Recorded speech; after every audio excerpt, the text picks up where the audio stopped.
Nachádzame sa v stredovekom kostolíku v Rimavskom Brezove. Je to objekt, ktorý patrí medzi skvosty gotickej cesty, ktorá prechádza Rimavou a Rimavskou dolinou až na Gemer. V podstate pokračuje až na Spíš.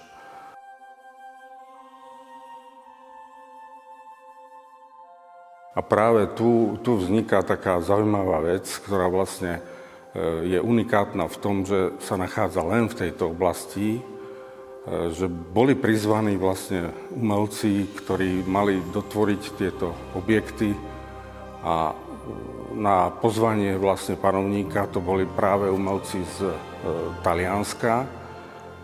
Dokonca títo maliari si doniesli so sebou komplet celé štúdie, škice, ktoré sa vlastne preniesli na steny týchto gemerských kostolíkov alebo rimavských. A to práve môžeme vidieť aj v tomto kostole v Rimavskom Brezove, kde sú totožné scény, ktoré nájdeme napríklad aj v Taliansku.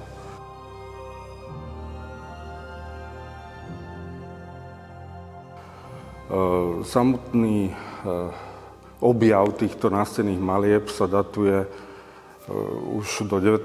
storočia, keď vlastne vznikla potreba rozšírenia kostola pri asi väčšom počte veriacich, tak vlastne vtedy došlo k prestavbe, dosť vážnej prestavbe kostola, kde sa dokonca orientácia kostola zmenila, kde klasický východ-západ sa otočil na sever a juh, pričom samotná svätyňa, ktorá je za mnou, presbyterium, sa stalo akoby bočnou loďou samotného kostola. Takže pri tejto prestavbe samozrejme dosť silné zásahy, ktoré postihli napríklad južnú stenu, ktorá bola vybúraná.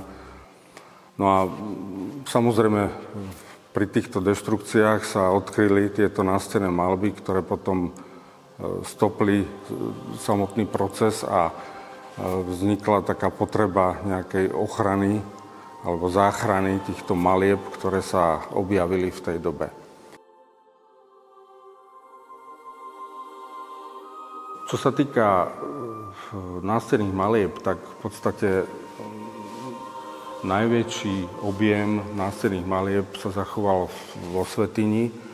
Je to typický príklad tej talianskej malby, ktorá vlastne využívala delenie samotných malieb do takých, my ich nazývame registrov, ktoré vlastne delia tie scény jednotlivé a vlastne ukladajú ich pekne za sebou do určitých celkov. Čo sa týka Rimavského Brezova, tu máme takú dominantnú vlastne scénu, hlavne a celkové výmalba samotného kostola sa nesie v duchu mariánskom, čo sa potvrdilo vlastne archívnym výskumom aj v samotnom pôvodnom stredovekom patrocíniu, kedy vlastne kostol bol zasvetený Panne Márii, kráľovnej anielov.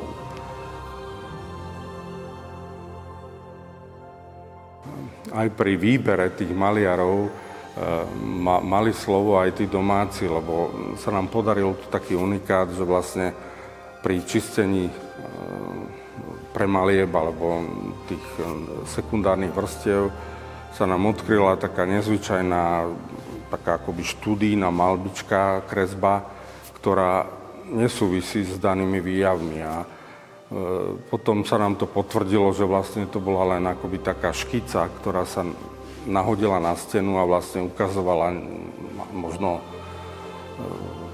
znalosti toho maliara, alebo možno ako sa mal predstaviť pred tými potenciálnymi objednávateľmi.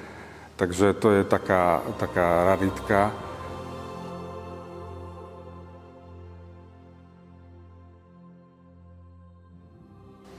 No, Rimavské Brezovo, ako som spomínal, je súčasťou gotickej cesty a gotická cesta v tomto regióne si myslím, že je svojím spôsobom niečo nadregionálne, lebo na takom malom území toľko objektov výtvarne vyzdobených, je to naozaj svetový unikát.